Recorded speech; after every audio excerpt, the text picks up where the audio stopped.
may be. We are on Indigenous land, and a land acknowledgement is a simple and powerful way of showing respect and a step towards correcting the stories and practices that erase Indigenous people's history and culture, and towards inviting and honoring the truth. And there's a link that I'll share where you can look up wherever you are in the world and find out what Indigenous land you're on. And the website says that they're a work in progress. It's kind of a crowdsourcing website. So I just shared that in the chat.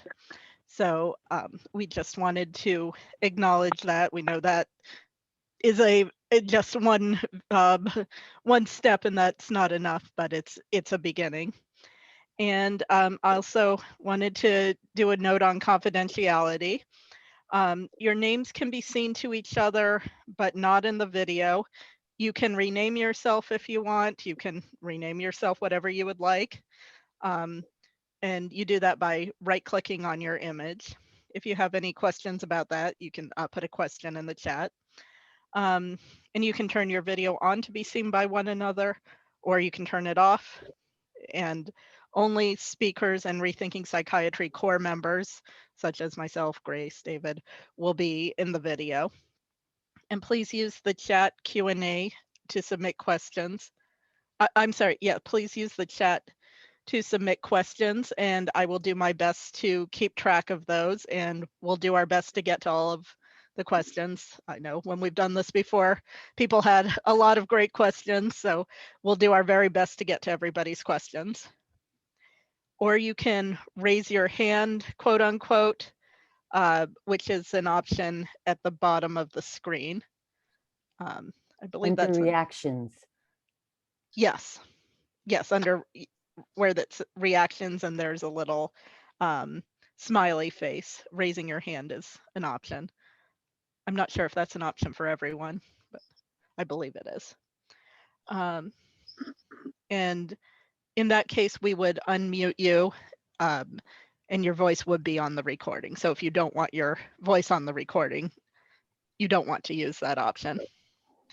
And I will let David introduce Rethinking Psychiatry. Okay, so Rethinking Psychiatry, we are an independent, all-volunteer educational group. We have a sort of a tagline mission statement, one sentence, goes like this. We are rethinking psychiatry, creating community, educating, and activating for choices. That's the end of that. We're part of a larger movement working to promote healing and choices in and beyond our mental health care system. And we'd like to thank Molly of Rethinking Recovery for part of that sentence that I just read. Reimagining recovery. Sorry, reimagining recovery. Sorry. Thank you, Grace. We're made up of people with lived experience, professionals, family members, and other allies. And we are not affiliated with and don't receive funding from or promote any religious organization, government entity, corporation, or drug company. And so I'll pass it back to Rachel, I believe, or is it on to Grace? I believe it is on to Grace. Okay. Is it me? Go for it. Actually, I'm sorry. Actually, I was looking at the chat. I got a little distracted. As I also want to mention about donations, your presence here is enough, and this event is free. However, donations are absolutely welcome. You can donate by going to our website, which is rethinkingpsychiatry.org, and right on the website there's a green donate button, and you can donate by PayPal. You can also go to PayPal and donate using our donation email, which I will put in the chat momentarily. So donations are completely optional, but always welcome. And we just ask that everyone be respectful and kind and speak your truth and make space for others to speak and share theirs. We don't expect everyone to agree. We know these are complicated topics, and we're open to honoring multiple truths. We're here to learn together. And we just ask that everyone share airtime and be respectful of others' ability to speak as well. And this is a continuation of our Soteria series, and we're really excited to have these guest speakers today, and I'll turn it over to Grace.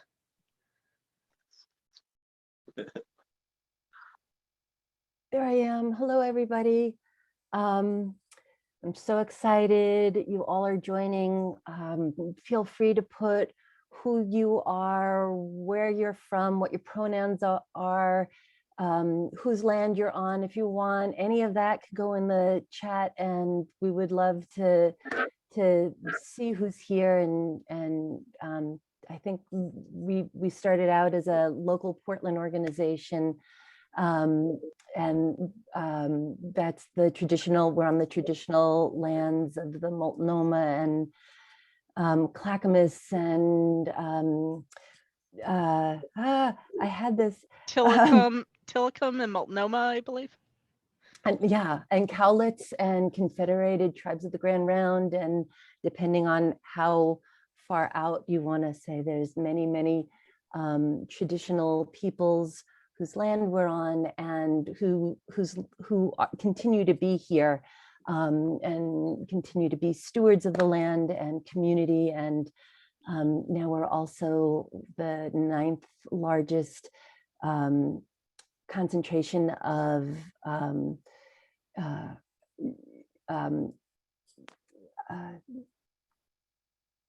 Native folk who are not necessarily from all different parts of this land, not just this land.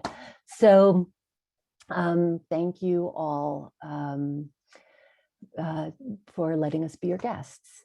And thank you all here for being our guests today. And I wanted to invite people who I was very fortunate enough to get to work with for just 2 months in a summer back many years ago, when I wanted to really understand what Soteria was, Soteria House. I had read the book and I was like, yeah, but what does this really look like? I can't picture it.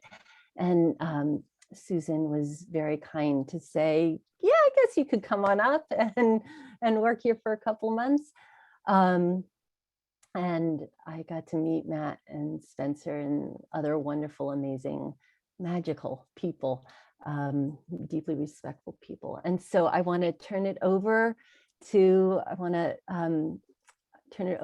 Susan to start our talk, the fourth in our series of Soterias. And thank you so much, Susan. Thank you. So I am Susan Musante, and I was the first executive director of Soteria Alaska. I want to start in the spirit of acknowledgements of our Indigenous people.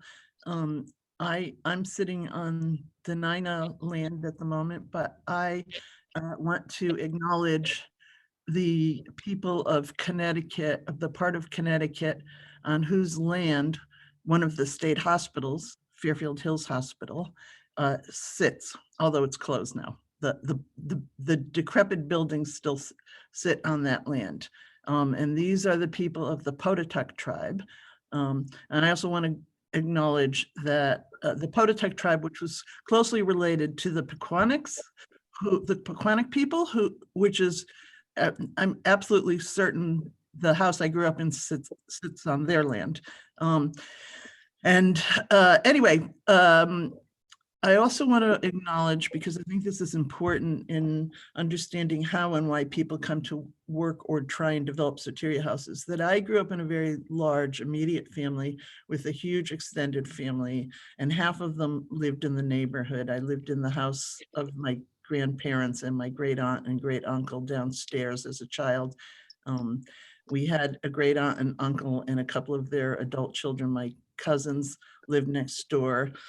Down the street, we had another cousin. I really couldn't get away with anything. I walked out the door, there was like a family member watching me.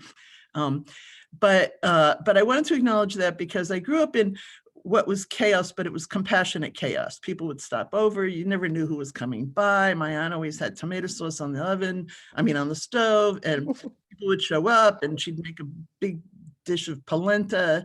We had a friend who came, I don't really know his real name because we always called him Manja Polenta, because the minute she put the pot of polenta on. And so some of these people were actual family and some were family, but not blood relatives. But it's important to understand, because part of the staffing of Soteria houses, which is absolutely critical, is helping to get people who can see the world in a bigger context and not in a bigger context in different ways and have some compassion. So Grace did come and work. I wasn't there most of the time she was there. And I said, yes, Grace, because you were going to come and work for free. Thank you very much. Which we had many people who volunteered to learn. Okay. So the other group of people I want to acknowledge, and this is really important for me, is the people who I consider who we kind of sat on to finally figure out that there were better ways to do this. And this is the people that I met in the state hospital who were committed to the state hospital, the Fairfield Hills Hospital, which was my first kind of real job. I didn't really want that job, but I couldn't get another job. And it was a rude awakening. I had no idea. The only thing I knew about the hospital, it was in Newtown, Connecticut, and kids in the neighborhood would say, if you did something goofy, they'd say, oh, you belong in Newtown. Like that was the thing. That's the way it was perceived. But I do, I'm going to mention a couple of the people that I met there who really helped me learn a lot about my life. I realized the first day I walked in there that I wasn't that different from a lot of the people who came into this hospital. I worked on an admission unit. And the big difference was I had a key and they did not. And I had the power and they did not. I'm not sure how I got the power, but somehow I did. And I think it has a lot to do with family circumstances as well as what people are experiencing. So I want to call out just a couple of people who I remember. And I will call the first one, I will call Marie. She was a woman who was probably in her 40s, maybe 50, who looked to me like she was 100. And her husband would bring her in periodically. I saw her several times while I worked there for a year and a half. Her husband would bring her in and say, she's crazy, fix her. And how they fixed her was with electroshock and high doses of Thorazine, and she had really bad tardive dyskinesia, and it was hard to understand her, and she would be saying things that you didn't, hard to understand, so you'd really have to sit and listen to her. And one day I decided to listen to her, hardly anybody did, and she started telling me stories about her husband had a girlfriend, and that's why he brought her in, and that he was chasing her around the house with a butcher's knife. And I thought, this is serious. I went to the head nurse and I said, I don't know that we should help her get back there. And the nurse said, well, that's not for us to do. We just kind of got to fix her and send her back on her way. Another person I remember, I will call Doris. She was a young woman who, at the time, she got diagnosed with schizophrenia. That was their favorite diagnosis that year.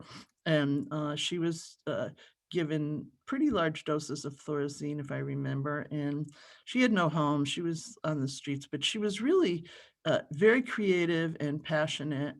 And I always remember her because she was just such a delight. But again, what they had to offer her was, Thorazine. And then she had no place to go. So she got discharged to what we now call assisted living homes. In those days, we called them boarding cares. I don't really know what happened to her. And I don't want to take up too much more time because I want everybody else to talk, but I want to talk about Diana. So Diana was a young girl. I didn't know her personally, but I knew her family because it was explained to you, the whole neighborhood kind of knew everybody, and I was related to a lot of them. I wasn't related to her, but she was a very creative young woman. She came in, her father brought her in. The young people, usually their fathers brought them in, and some of them had what we would describe psychotic, what at the time we would have called schizophrenia, but were, you know, what people would describe as psychosis or psychotic experiences, altered states. But she had so much passion and personality. She was very creative. She liked to take her clothes off. I don't think her father liked that. My hunch is that she was becoming sexually active. And I do remember, one thing I remember about her is playing, tossing around a football with her. And she kept saying, "Don't drop the baby, don't drop the baby." And I believe, I truthfully believe that her father brought her in because something was not right going on there. That's all I'll say in the community or the family or her life. But we never looked at these. We didn't look at these as a reaction to experiences at the time. It was just a behavior to be controlled. So she got subdued with electroshock and also Thorazine. That was the drug of choice at the time. They were just starting to use Haldol, so they were experimenting with people with Haldol, but I think she had Thorazine. And she walked out the door a zombie, which broke my heart because she was so beautiful and passionate about life and creativity. But she got her life back. And I only know this because again, I didn't know the family, but you know, people told me about her, and she, I don't know how she got her life back. I always wanted to go try and find her, but I thought that might be stalking and I could get into trouble for it. So I didn't do it. But I know she got her life because she got married, she had kids. So she somehow managed to get her life back. She was one of the strong people who managed to get her life back. So I want to acknowledge those folks because I wouldn't be here without them. And when I worked there, I said to myself, if I ever have the opportunity to do the other thing, I will do the other thing. I didn't know what it was. At the same time, ironically, that I was working at a state hospital, the Soteria House was being developed, and you know, Voice and others were developing Soteria House in California. And if I'd known about it, I probably would have gotten in my car and driven. But I didn't know about it. But anyway, so then many years later, I heard about. I heard and saw a notice that people kept sending me about a Soteria house in Alaska, and they said, "You should apply for this." And I'm like, "I don't want to go to Alaska. It's like cold." But I did go. They had enough money for 6 months to write a business plan. That was in 2006. I'm still here, so I guess that says something. But it was one of the most amazing experiences of my life. So I'm not going to talk anymore. I'm hoping this will be pretty interactive. I know we have a lot of people on, but as much as we can. I want to quickly introduce Spencer Ladner and Matt Ladner, who were former employees of Soteria House. And, you know, Matt has been involved in peer support and for the last decade. And he was a most amazing Soteria person. This is someone who really understands being with, and we'll talk about what that is later on. Also, Spencer Ladner, who also is a most amazing person and also understands being with in a way that many people have trouble understanding. It's a simple thing, but it's hard to understand. And he also worked at Soteria. He currently works at the state hospital, overseeing peer support and patient, I think patient relationships. I'll let him tell you more about that. And before I turn it over to them, I also want to acknowledge that I think in the room is Jim Godstein, who actually was the starter of Soteria Alaska, and I'm hoping that he will join in on the conversation. Hi, Jim, thanks for coming. And we also have, or at least we did at some point, I can't see everybody anymore, Robert Whittaker, author of Madden America and a number of other books, who has been a great friend to certainly our Soteria in Alaska. I want to acknowledge that he also helped us learn so much and also helped us with our kind of public education when we were trying to get the community to embrace this different model. And I'm not sure if Aaron Wolfe is on or not. Hi, Bob. I'm not sure if Aaron Wolfe is on. Dr. Wolfe was our consultant. All right, cool. Okay, so Dr. Aaron Wolfe was our consulting psychiatrist for the time that we were open. From the time we started and we're open, he was part of a team that hired me. Hello, Aaron. And Hello there. Glad to be here. Great to have you. I hope you'll join in on the conversation. And I'm not sure if there's anybody else from Soteria, Alaska. If so, please just say hey. And I'm thinking that's all we have today. So that's all we have. That's enough. Thank you so much for showing up. And now I'm going to turn it over to Matt and Spencer to introduce themselves, but I'm going to introduce themselves with a question. And that is, can you tell a little bit about how you came to be working at a Soteria house? What possessed you to join in this movement? Let you start with that, Spencer. Well, I was first, when I was 20 years old, I moved to Boston and I was having kind of a hard time, and I ended up receiving psychiatric care in a facility for 2 weeks. And I was having a lot of difficulty with that. And so I ended up living with my parents in Alaska, and I started going to see a psychiatrist. And the psychiatrist kind of told me, he's like, I think you have schizophrenia, and I think this is kind of just what your life's going to look like, and maybe someday you'll be a little bit better, but you got to just kind of work with me and see where it goes. So I didn't like that, and I ended up quitting seeing him, and I went and got a job, and I got back on my feet, and things were going pretty great for a while. And then I ended up in struggling with some different sleep issues again, and I ended up in the hospital another time at a private facility up here in Alaska.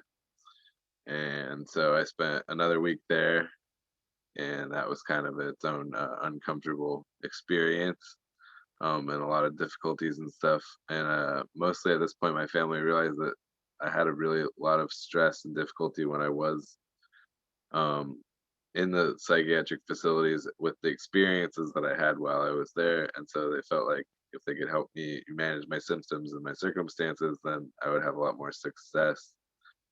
So I was fortunate enough to get to live with them another time.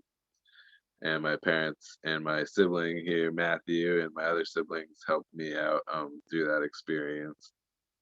And I eventually got back on my feet again, and ended up moving up back to Alaska to live with my friends, and I played music. And so I really wanted to get back up there. So I came up to Alaska, and my friend said he was working at a place called Choices. And Choices seemed like a really awesome idea and a cool facility. It kind of ended up teaching me a lot of different things about about peer support. And so I ended up working there and being a volunteer for a while until they finally hired me. And then now I've been working in peer support for the past 10 years. Yeah, that's kind of a little bit about me. Yeah. Right on. And yeah, when Spencer had come up to Alaska, it was kind of like a the whole world changed overnight kind of situation, kind of like COVID. We wake up and our whole world's different. Spencer's always someone who I looked up to growing up. He's what, 4 or 5 years older than me? 4 years older. Yeah. And then so, he left to go do his own thing. But then when he came back up to the state of Alaska, the state that he was in, after his experiences was very different. It was very different to see Spencer so heavily affected by all of that. Completely, different person. But yeah, I kind of got my first taste of peer support by just being with Spencer. So, when he was not feeling well, feeling paranoid or, all that kind of sort of stuff, just being with him, because that's my brother and I want to make sure that he lives a happy, good life, and whatever I could do to help him. But yeah, so I think what had happened is my parents had moved down to Idaho, and I spent a couple years down there. And then I fell in love with this girl back in Wasilla, and I moved out of my parents' house at 17 to go live in a $500 unregistered, uninsured car in Wasilla. Kind of just followed her around, learned a lot about love and that kind of stuff. And then over the course of time, of living in my car, Spencer contacted me saying that he was volunteering or working at Soteria, and I kind of needed something to do. And he, basically helped me get a job there, and just talked about how had to bridge that connection or that experience that Spencer and I had together and just give that to other people. And yeah, that's how I found Soteria. Started working for them at the age of 18 or freshly 19. And then have been working in peer support in one capacity or another since then. So that's my story on how I found Soteria. Thank you. One of the reasons I think it's important to talk about how people came to work there is that we recruited through a bunch of different ways, but a lot of the people that we recruited were like by referral, people who knew people and who thought would be a good fit. And even at that, we didn't always get a good fit. It's an interesting community, so there's not always a good fit. But before I move on to the next thing, I want to ask Jim if he wants to say a few words about how he came to be dedicated to opening alternatives. And Jim started up a number of different alternative programs here in Alaska, but Soteria was, the crown jewel, I think, even though it did close. Jim, do you want to say a few words? Yeah, well, first off, I in 1982, I got in a situation where I didn't get sleep for a long time, and went crazy, and I ended up at the Alaska Psychiatric Institute, API, which is where Spencer is working now. And I was basically told that they gave me Mellaril. I'd said, oh, I don't want to take Thorazine. And they said, oh, that's nothing like Thorazine. Well, of course, it's exactly like Thorazine. Anyway, they basically said I would never get better. And those that believed I was a lawyer said I would never practice law again. And when I told them I'd gone to Harvard Law School, that confirmed that I was delusional.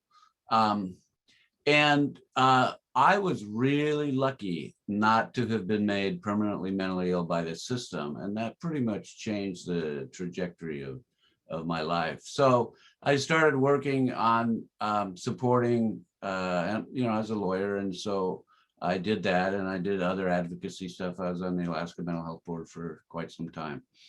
And in 2002, I read Bob Whittaker's Madden America. And it kind of prompted me to do a number of things, including starting the Law Project for Psychiatric Rights, Psych Rights. And he describes Soteria in Madden America. And I thought, well, we should have one in Alaska. And so I started working on that, and I recruited Dr. Wolfe, who's a very well-respected psychiatrist, and he had worked at Chestnut Hill, which I think was also talked about in Madden America, which is where Frieda Fromm-Reichmann worked, and she was the psychiatrist of Joanne Greenberg, who wrote "I Never Promised You a Rose Garden." And so we, Aaron and I, and then Susan, when we recruited her, managed to get the funding to get it open. And from my perspective, there were times there when it was absolutely magical. And I want to say, I hope people can see why Matt and Spencer were so great as staff members at Soteria. Anyway, that's my story, and I'm sticking to it. Thanks, Jim. And Aaron, can you give us a brief, what possessed you to join in this interesting gang of renegades who opened Soteria House in Alaska? Well, I had known Jim a long while and certainly respected him. By the way, it's Chestnut Lodge in Maryland that Frida from Reichman worked at. But yes, part of my training was with Otto Will, who was the medical director of Chestnut Lodge at that time. And one of the things that they did, and this goes back to my training, was that Otto and his wife and other staff members would spend hours and days with the patients at Chestnut Lodge. They would stay in the rooms with them. They would work it out quietly. They would let the patient take the lead, and people would come out of it without medication at that time, even though the medications were starting. And so that was a major part of my training. And so when Jim approached me about this wonderful idea, both for Choices and for Soteria, who were sister organizations because Jim started them, I thought, this is wonderful. So Susan said she wrote the first real business plan. I wrote the first thing to take to the Mental Health Trust, which actually Jim was a major person in forming. And we kept at it for 2 years. I mean, a couple of the trustees called me a trust groupie because I showed up every meeting. This is a wonderful idea. I only need this much money to get it started. It's seed money. And so we indeed finally got that going. And then Susan and the group of us started hiring people like the Ladners. Actually, my son-in-law became the house manager for a while. So we got this wonderful concept off the ground in a way of doing our thing the way the Chestnut Lodge people did it from my training, but in a better way. Thank you. So we had a couple of books that were our Bible. One of them was Soteria Through Madness to Deliverance, written by Lauren Mosier, who is the head of NIH, I forget, schizophrenia division or something like that. Anyway, and Voice Hendricks, and Voice is on the line. So, I don't know if Voice, you want to chime in and say anything. You weren't involved with Soteria Alaska, but we read your book, and it was our Bible. It was always there. In fact, I was looking for a copy. I had to go to Jim's yesterday to get a copy because I realized I think I left my last copy at Soteria House, which no longer is there. So who knows where my copy is.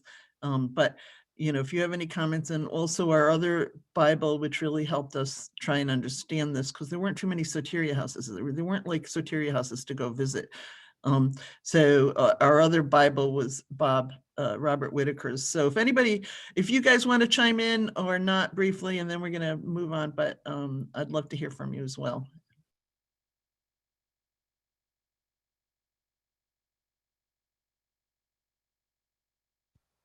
Voice, you're muted.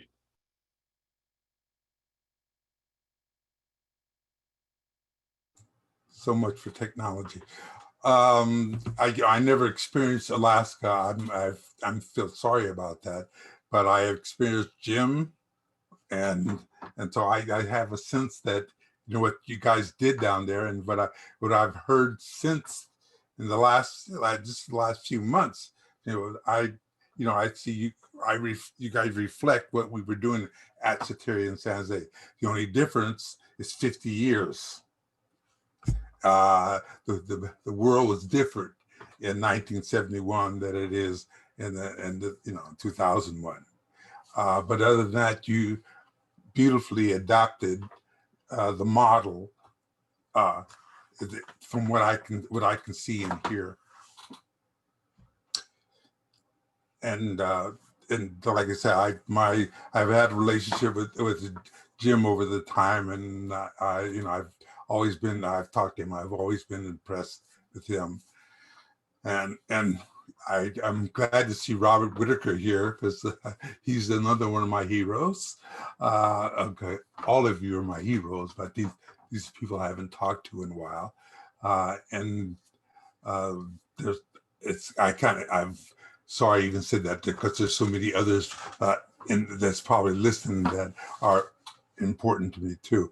But what I can understand that Alaska did reflect, and also Vermont, the spirit of Soteria.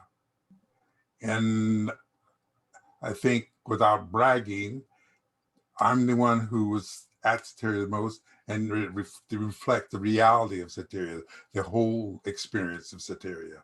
And it's important. I think it's important for me to say that. Thanks. Thank you, Voice. And as I said, the book was our Bible, and Bob's book too. I don't know if Bob wants to say a couple words, or if there's anybody else who would like to chime in briefly, because we have to move on. We've got a lot of stuff today. I just want to make sure we're having conversation. I'll just say real quickly. I always thought, going back to the 1970s, the Soteria House really told of a different direction, sort of what Dr. Wolfe was also talking about. So it really was a dividing line in history. I also have to say that I owe Lauren Mosher an incredible amount, because when I made a pitch to write Madden America to a publisher, I needed someone to validate this, thought that this was a real history. And it was Lauren Mosher who stood up and said, yeah, this is a book that would be worthwhile publishing. So I don't know where I'd be without Lauren Mosher. And I have to say to Voice, whenever I talk about this history, I always bring up Voice, and I bring up Voice in this way too. Soteria House depends on the people who are there. And it takes exceptionally warm and empathic. And I always thought Voice, when I met Voice within about, I tell this story about you, Voice. I said, I met Voice, and after about 5 minutes, I was saying to myself, I'm really a pretty neat guy. Meaning that being with Voice, it was like somehow he showed his appreciation for you. And I thought Voice embodied what you need to make a Soteria House work, was exceptional people for being with each other. So anyway, I don't know if you've ever heard that story, Voice, but I've told it many times. Thank you. Thanks. You know, this is kind of the crux of the house that, you know, you can try and quantify it, but a lot of it is, you know, the whole idea of being there. So I have a quick, in case we have people who don't know that much about Soteria House, I have a quick slideshow that I think will explain what it is, but then I want to go back on to have conversation with both our former employees, our folks who helped get it started, so I'm going to do this quickly so we can go back to. Yeah. Susan, before you get started, just one other comment is that we have been a family, and Soteria Alaska has now been closed a number of years, and everybody on the call can see that we are still a family who came together then and are still living, all of us, you and I and Jim, the Ladners and some other folks, really feel this bond that was created. So what Dr. Whittaker was saying, of it really takes people who are exceptional and warm and committed. So I just wanted to add that. Thank you. No, it's really important. So thank you. Okay, so I'm going to do my quick little PowerPoint, and then we're going to keep going, I think, before we run out of time. Holy cow. What do I have to do here? Screen share. Can you guys see this? Not yet. Okay, hold on. Can you see it? Not yet. Oh, you were having trouble with getting your video going. Do you have to give me permission to share it? I shouldn't. Well, I hit screen share. I'm showing it. And you have to pick which screen to share. Yeah, and then there's something in the bottom right corner, usually, where it says like share or do this now, or. I did share. Okay. All right, hold on.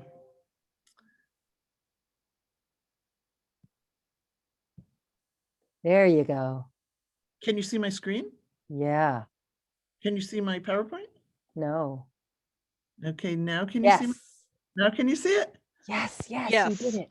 Okay, so we titled this Being With Stories from Soteria, Alaska, because we wanted to demonstrate through stories what the kind of the house or the community looked like. I don't really think of it as my colleagues have just said, I don't necessarily think about it as just a house, but as a community. And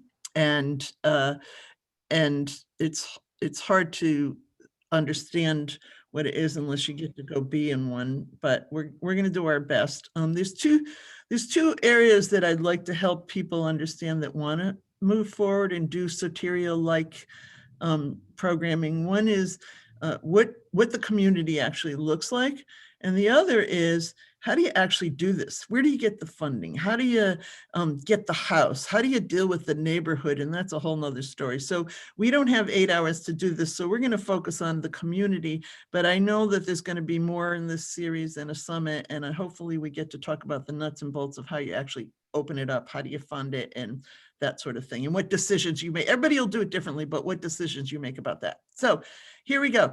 This is our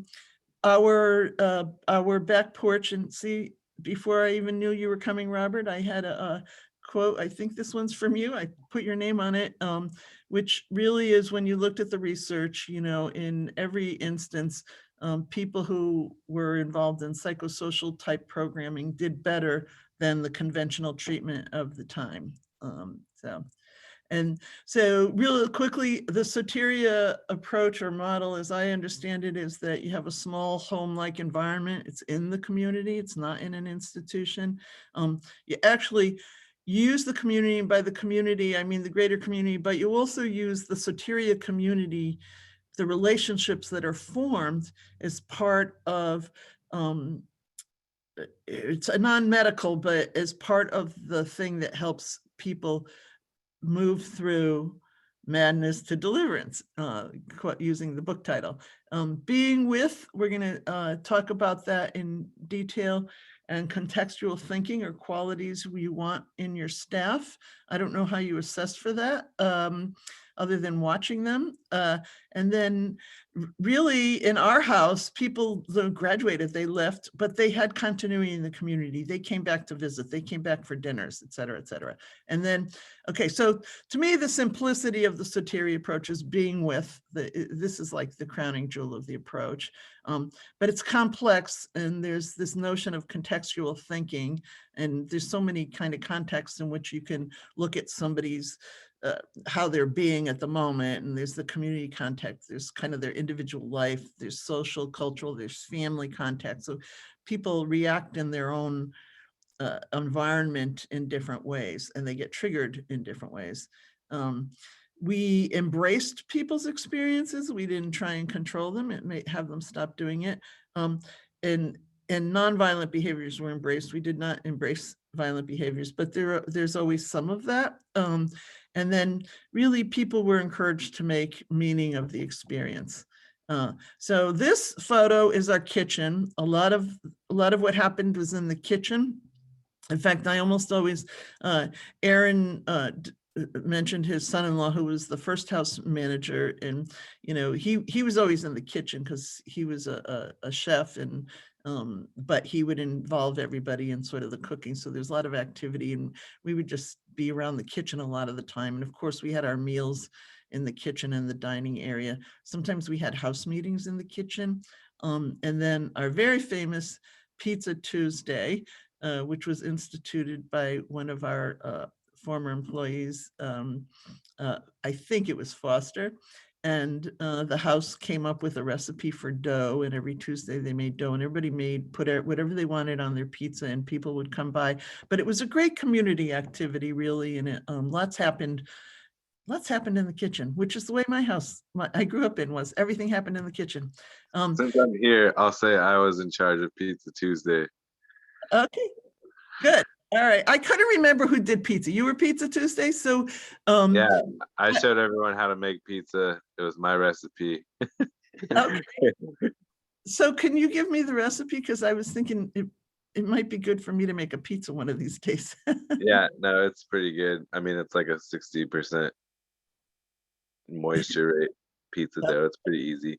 Okay, but the point is the activity around it was really what was really helpful to people. And then we had this kind of small weird room that was like a reading room, was like our library. We had a computer in there.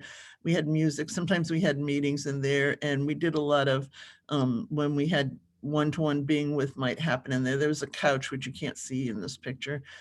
People would take up on the couch.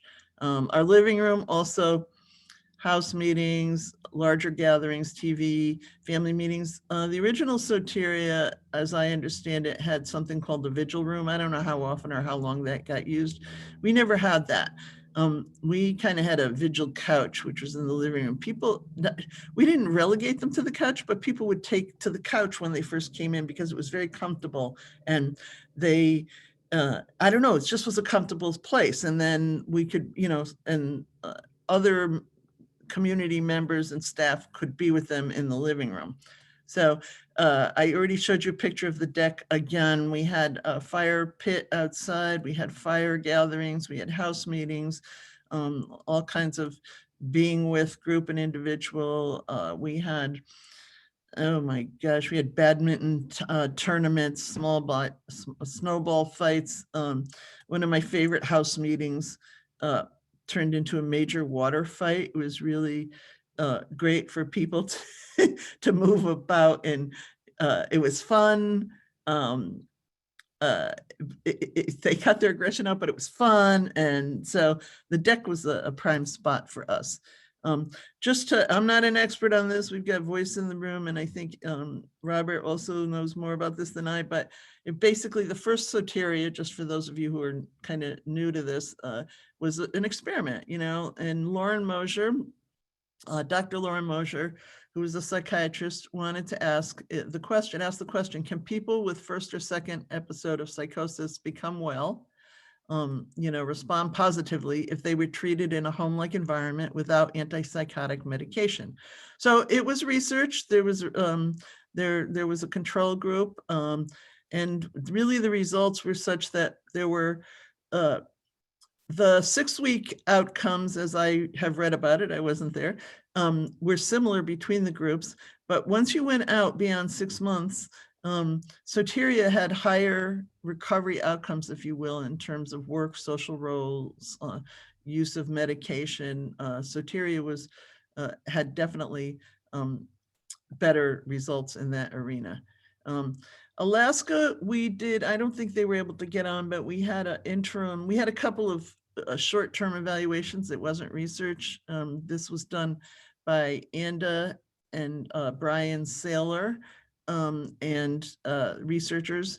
And basically, we looked at people's outcomes. And again, we found now the first thing they did is they compared us to the original Soteria, and we were a lot alike, except for one major problem, one major difference, and that is we had trouble getting people who were completely neuroleptically naive. These were people, because in 2009, when we opened, kids were getting medicated at age 12 and 13. So by the time they got to us at 18, they may have been exposed to medication.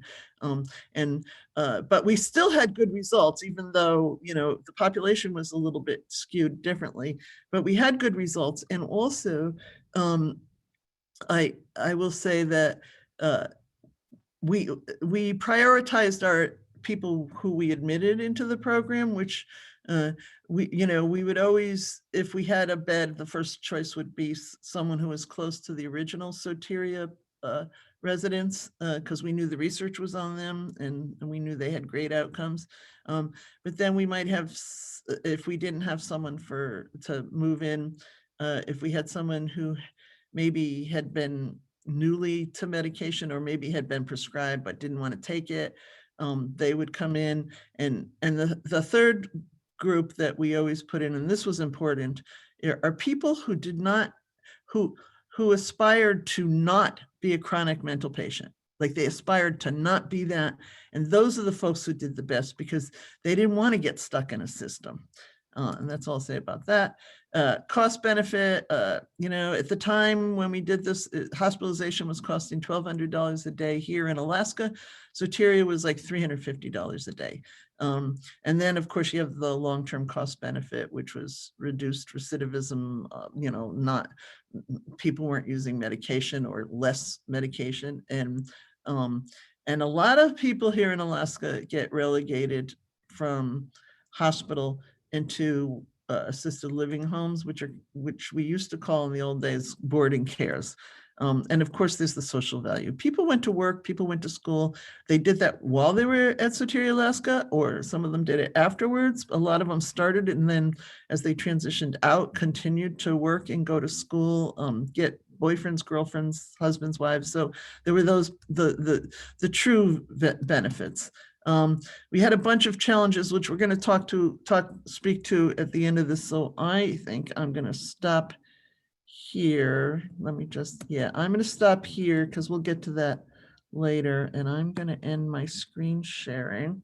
But I would love to move on to, if I can figure out, did my screen? I did it. Oh, thank you so much. I'm useless sometimes. So I thought we could ask, starting with Spencer and Matt, the question of what does being with look like? Sorry, I had some notes here. What does being with look like? And can you, you know, maybe tell a couple of stories about that, what it looked like for you, what you saw? First, Spencer. You're leading. All right.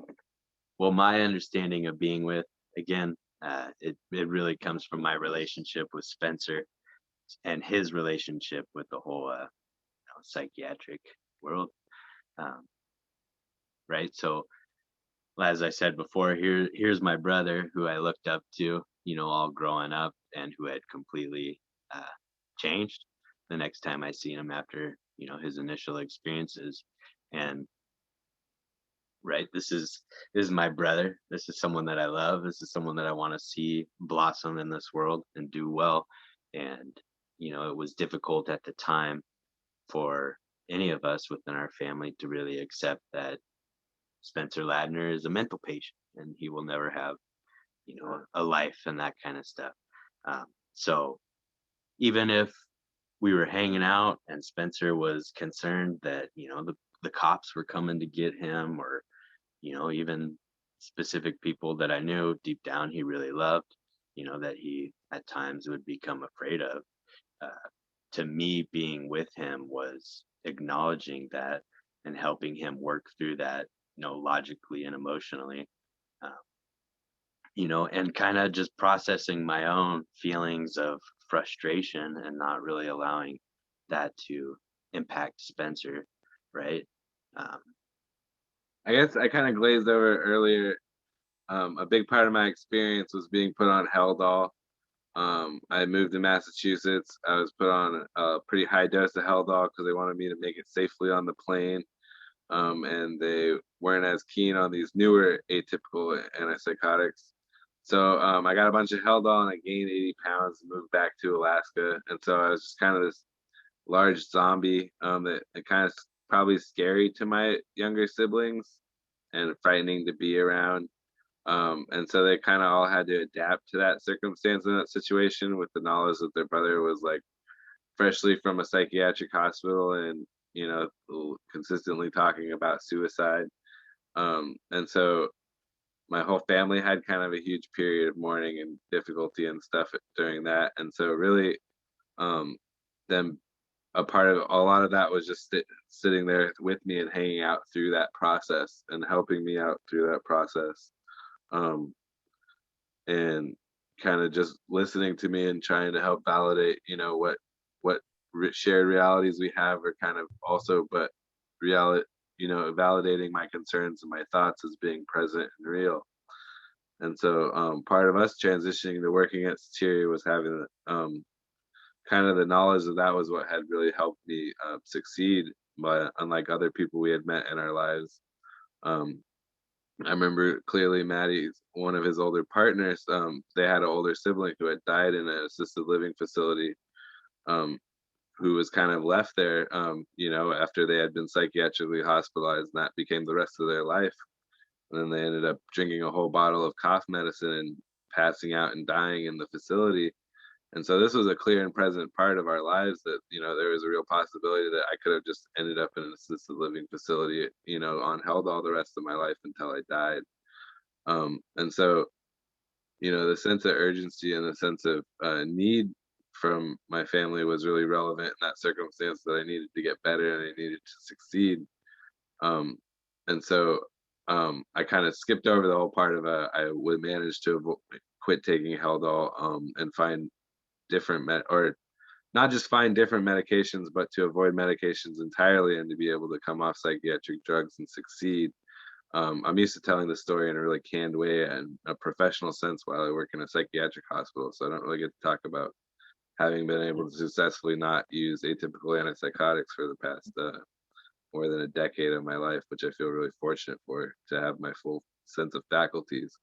And I know how awful I felt during that circumstance and how exacerbated it's made a lot of painful circumstances throughout my life. So coming with that kind of knowledge and background is what really brought us into the concept of being there. And I know some might have thought I drifted, but I'm not.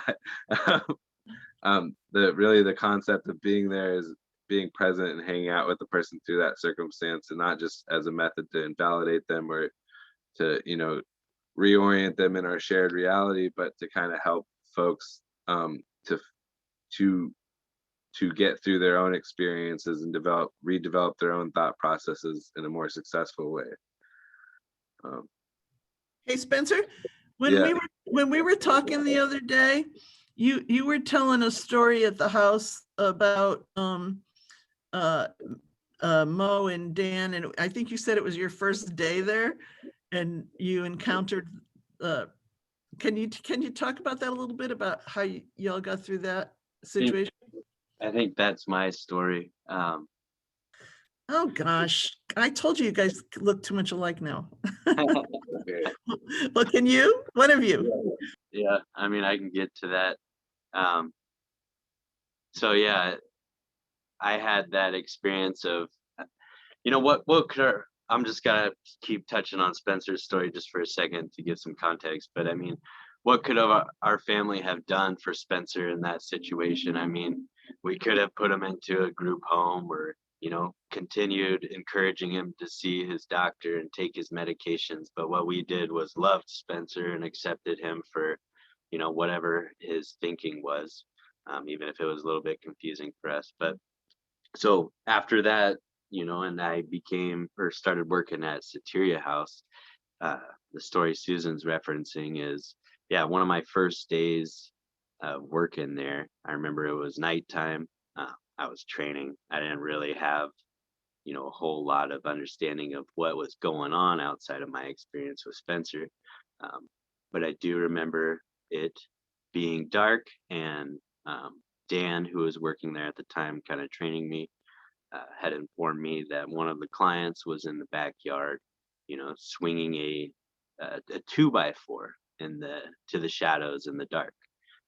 And I think the conventional thinking would be, well, here's the psych patient that's having an outburst, sedate them, restrain them, that kind of stuff. But knowing that resident and their situation and what they were dealing with provided us a little bit of the context to approach it differently.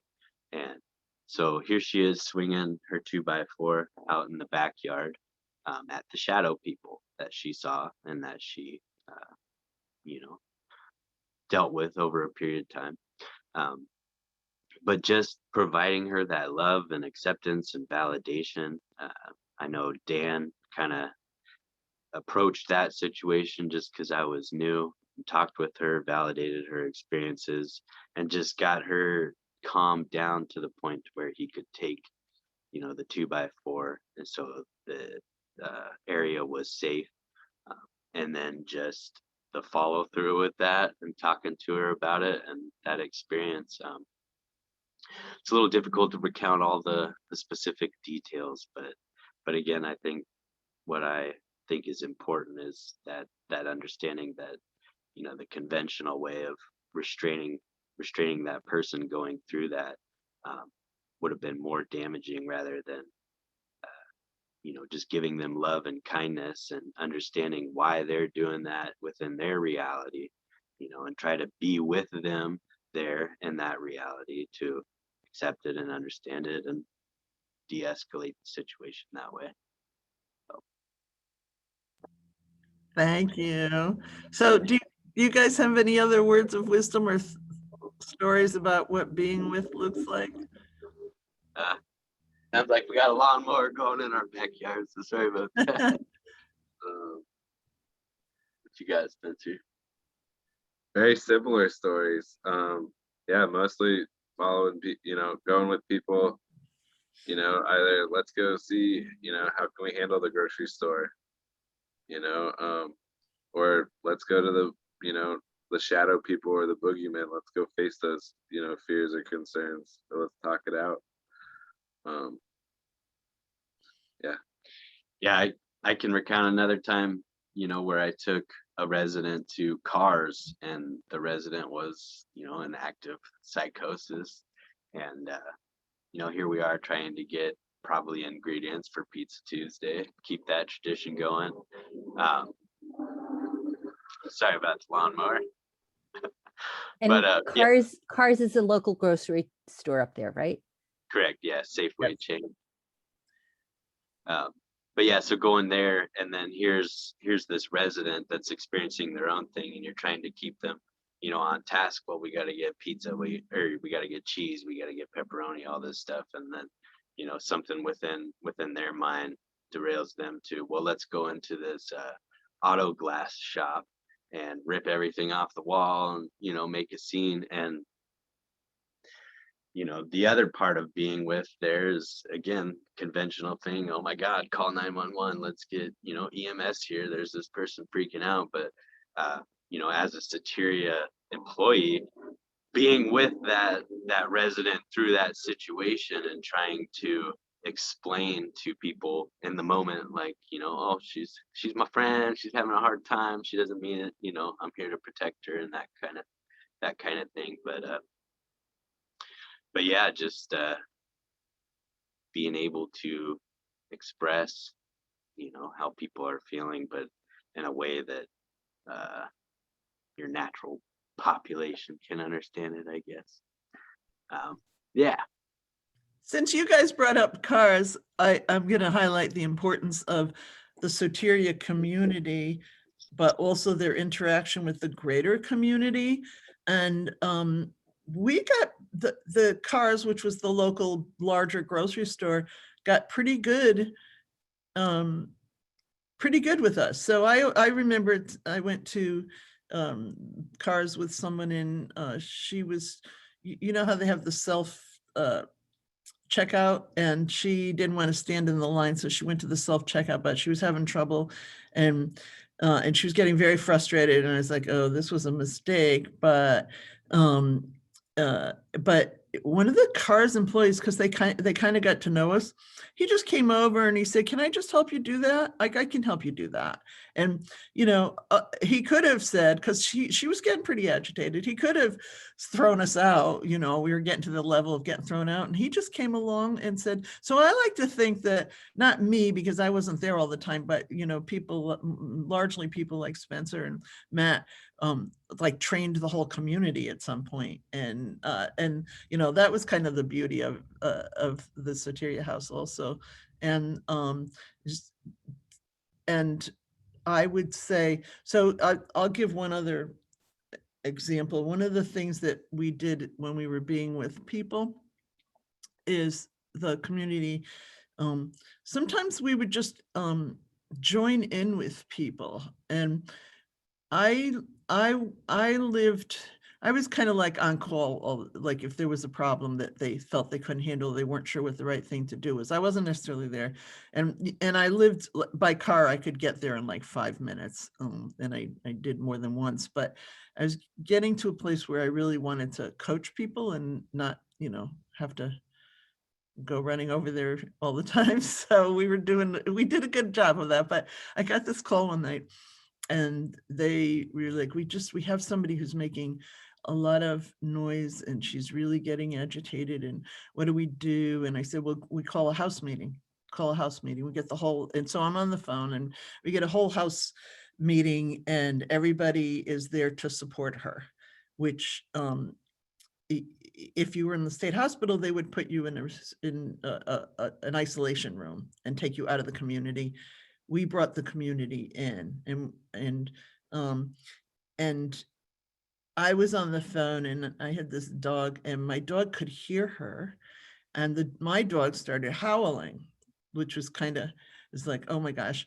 And so then the woman who was having her, whatever her challenges were at the moment, or she was going through something, she heard my dog howling. She loved my dog. My dog grew up in that house, and she loved my dog, and she heard my dog howling, and she started howling. And then everybody who was standing around the kitchen started howling with her. Now, I know this sounds weird, but they all were howling. And then suddenly she stopped, and everybody stopped, and my dog stopped, and everybody just stopped howling. And we said, good evening, good night, and I hung up. And then 3 minutes later, I got a phone call because we had staff who lived next door. And they said, Susan, you might want to come over here. They've been howling over there like really loudly. And I said, I know I instigated it. I'm sorry, but I think they're done now. Let me know if they start howling again. But she just had to get through whatever was going on then, right? So that's an example, I think, of being with. And then the second part of it, which is more complex, is trying to make meaning of it. Like what was going on? What was happening? What can we help you with if there's anything like that going on? Anyway, that's all I'll say about being with. And I don't know if Spencer or Matt have any other things they want to talk about with that, or if Jim or Aaron want to chime in, or anybody else on that.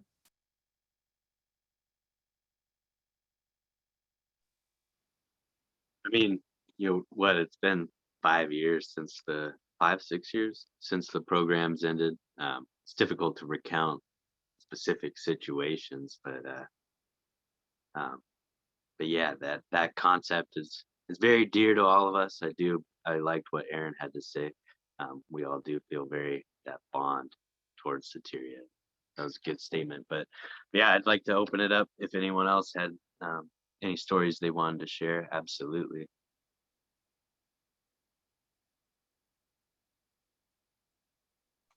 Susan? Yes. It's Al Galbs. Al, hey.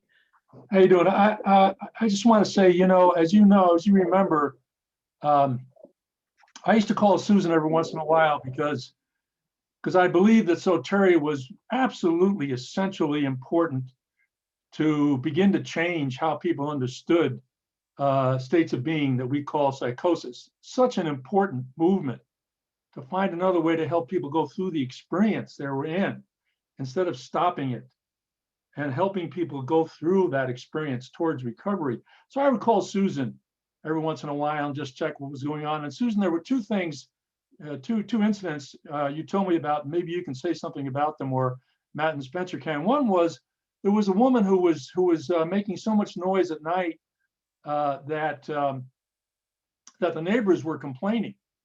And you had to find a way to help her quiet down, which you were able to do somehow. I think you helped her breathe. You would get with her and help her do some breathing. And then there was another resident there who was getting violent. And you were telling me, what will you do? We would say, look, if you're violent here, we're going to send you to the hospital. But you can come back as soon as you're ready to be able to be here without being violent. And you would do that. You would send her to the hospital, but she knew she could come back. And you told me that in that case, you learned that somehow the staff was contributing to what she was doing. So maybe you can say a little bit about those two incidents. So I believe that everything happens in the context of the community. Things happen in the context of a family. If you're in a family, Soteria became very much like a family. So things happened in the context of a family. And one of the things I noticed is when we had people who were particularly active or vocal, and then they, they would graduate out, then everybody would say, oh, thank God, now we're going to have some respite, because that, that was really, there's a sustainability of effort to this. It's exhausting. And they would say, and I would say, I don't know how to tell you this, but I promise you somebody else will emerge as kind of the vocal one. But it's not just necessarily about them. It's about the community. It's not just about the person, and it's in the context of what's going on in the community. And that's why we had so many house meetings. Like I'm pretty sure the original Soteria did. If I say something wrong, I'm sure Voice will let me know. But we did a lot of stuff in the context of house meetings, but we also had a lot of family involvement. So who became part of our community were family members who would come regularly. And the one you're talking about, we did a lot of, first of all, art and music were and creativity of any kind were very important parts of this community. People express themselves through art and music, and we had staff who were talented in that arena. I mean, Spencer said it, he was a musician. I'm not sure what Matt's art is, but I think you were a writer or are a writer. I'm not sure about that. I might be made that up, but we had people came with all kinds of really creative talents, and lots of art and creativity happened, and things would get channeled into that. So people would write poetry, people would paint a picture that could like demonstrate what they were experiencing in a visual kind of a way. But the deep breathing thing, so I remember we had, this happened pretty regularly, but this one resident, I think this is probably what you're thinking about, is this one resident, her mom would come to the house and on a regular basis, regular like once a week or something, and to visit. And, we embraced that. And her mom had trouble, she didn't know how to talk to her when she was going through a kind of a state or an experience. So her mom would just tell her to stop it, like she didn't know how to deal with it. And so we would kind of try and model that for her mother. One of the things we started doing was if we couldn't totally understand what this person was saying, because I always believe that psychosis is like a language. It's like people are trying to tell a story, some of it, not all of it, and they can't say it in a way that some of us can understand it. And that's what we used to say to her. Can you say that in a way that I can understand it? Like, I really want to understand what you're saying. I think you're saying this. Is this what you're saying? Can you say it in a way? And her mom started to get like that. But one time mom was over and we were meeting together. We were hanging out in the living room, and she was getting, her mother was short on patience that day. And the person I'm talking about was getting, kind of agitated, and I was afraid. She had a history of violence with her mother, and I was afraid she was going to hit her mother. So one of my kind of little techniques is I would try and get people to sit on the floor, because if you're sitting cross-legged on the floor, it's hard to really be aggressive. You're on the floor with your legs cross-legged, you can't hop up and pop somebody. So we would sit there, and I didn't have to say anything. I would just start deep breathing, and she would look at me like, what is wrong with you? And then she'd start deep breathing with me, and we just kind of go. So basically we did body work, and we did that more often than not, even in house meetings, if folks were getting kind of agitated, because house meetings, it's really how people interact. Anyway, I can go on and on about that, but I think that's what you're talking about, Al. And I also want to say thank you to Al, because over the years he did call me and also listen to me when I didn't know what to do. It was very helpful. So Susan, anyway. I think Megan wants to say something. She I think came and visited. Please do.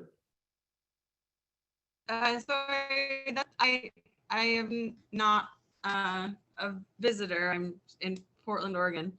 I'm curious about, you kind of started to speak to it with like the idea that you could change the environment through your body language and your breathing, or change the mood in an interaction.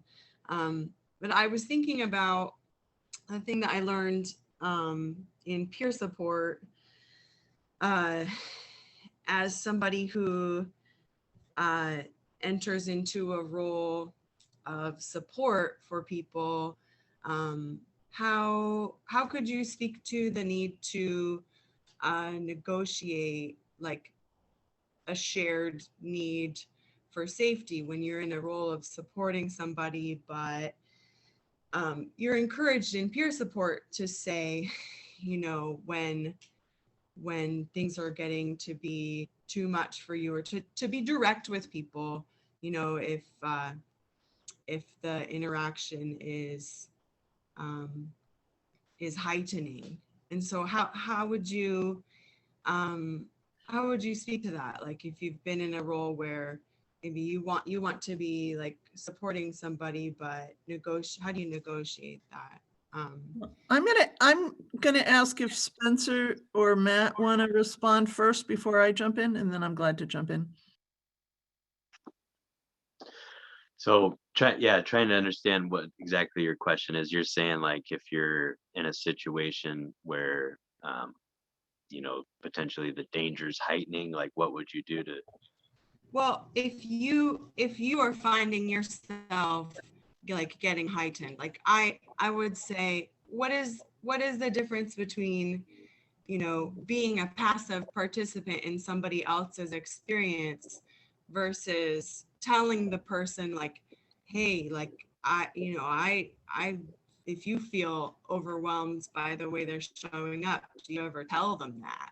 Or do you more like sit back and let them run its course? And do you think there's ever an instance where people need to hear that reflected versus just like waiting for it to pass, you know? Oh, absolutely. I mean, at least my experience with peer support, I mean, it's all, you know, I'm an open book, and that's it. It's a two, you know, it's a relationship, right? So obviously your role there is to provide that support, but ultimately, you know, I'm going to make the choices for myself that I'm going to remain safe first. Selfish, I don't know, but that's just what you got to do, right? But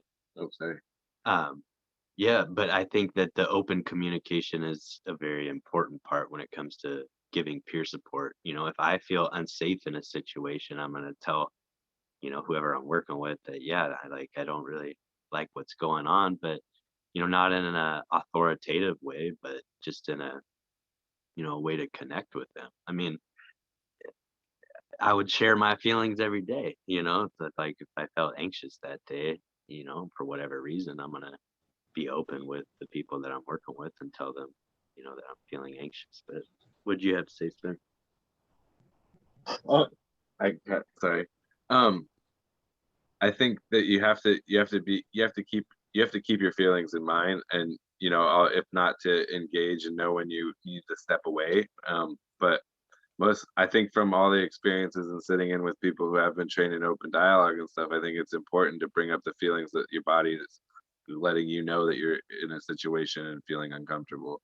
You know, if you suddenly feel like you feel something, you know, drop to the pit of your stomach, or you know, your breathing changes and you're no longer in your calm, cool, collected mode, you know, and you're suddenly in this heightened state of, you know, breathing really intense and feeling really difficult and feeling really complicated, you're not going to think as well, or you're not going to think as clearly because you're suddenly in your own little crisis, you know. So it's important to always be, you know, like Matt talks about, talking about your feelings every day. If you're feeling anxious, or you're feeling kind of elevated and heightened, being open to sharing that with the people that we're working with as well, as living mentors and, you know, role models of recovery that we get to be as peer support providers.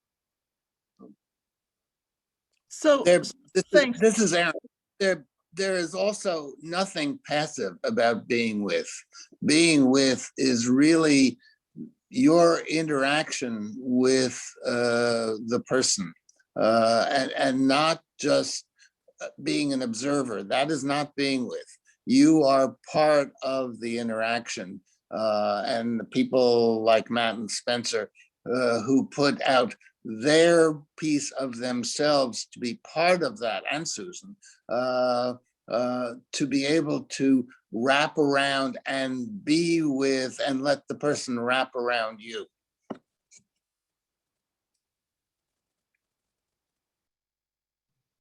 Thanks, Aaron and Spencer and Matt. And I'm just going to add that two things. The first is that just basically what Aaron said. It's about an active relationship. So if you're feeling in danger, we would absolutely tell somebody that what you're doing right now is kind of scaring me, and I wonder how we can do something about it. I happen to find that some body work seemed to help people,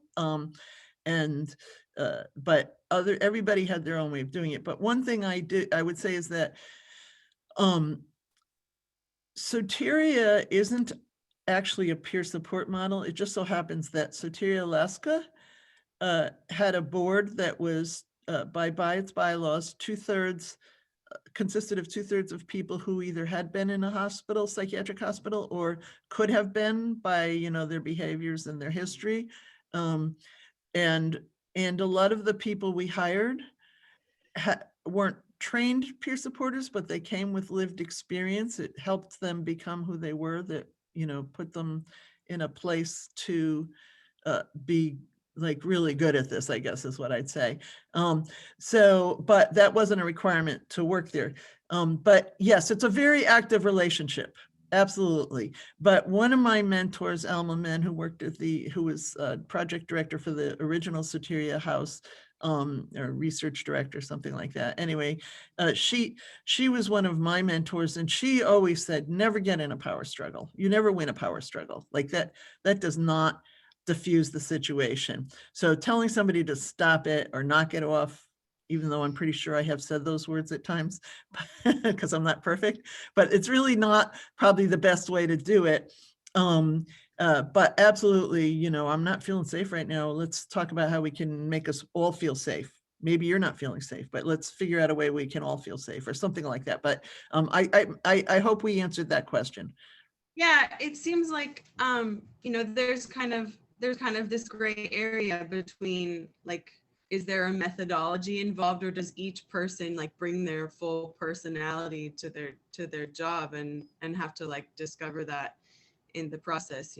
I've been really interested in just hearing people's experiences from like within this profession, about how do they like bring their emotions to their work, and how do they keep like an authentic presence in those relationships, as opposed to having a sort of programmatic personality that they bring to work, and then it's a front that doesn't really get through to people. So yeah, thank you. It's a great question. And but I don't want you to think it was I don't want people to think this was that there was no training or mentoring going on. We had, well, first of all, I think Matt described it that when he first started there, he would be in situations, but he had a mentor. We always had a minimum of 2 people on, except perhaps there were a few times when we had low census at the house, and maybe at night if people were sleeping, we only had one, but mainly we always had 2. Often we had 3 or more, because we had to be prepared if somebody went running out of the house to go with them. We always went with them because we wanted to make sure everybody was safe out in the community. But we sort of had formal training, but it was internal. So every Friday we had a kind of a formal meeting that most of staff were required to come to, unless for some reason they couldn't. And we'd do like lunch on Friday, and then we'd go into our formal meeting. And a lot of that was talking about stuff that happens at the house and chores, and so-and-so didn't clean up, and it's starting to drive me up a wall, and what can we do? But we also had some training with that, and we had some didactic training, and at some point somebody was taping it, and we can't find the tapes, so I'm not sure what happened to the tapes. But so just so you'll know, we didn't just throw people in and say, okay, figure it out. There was always mentoring and shadowing, and training. So just so but we're different. It's the things that people have reflected in other areas that I'm trying to find out how you as an individual or different individuals like experience this, because I think I've heard a lot of people who work in larger like organizational settings say that they are putting a lot of energy into the constraints in the organizational structure, and it seems like developing like their own unique style is hard in those settings. I think you have a especially interesting setting where a person like could feel at home in themselves and could feel like they could develop, you know, in a home setting, like as somebody in a support role. So I just wanted to actually hear people like draw from what about it. Thank you. So the other thing about that is that I lost my train of thought. I wanted to say something about this. Is that, the house and the community changed all the time, because the house became who the residents were and who the staff were at the time, because people brought different things to the house. So the house had different flavors at different times, depending upon who was living there and who was working there. So it wasn't always exactly the same.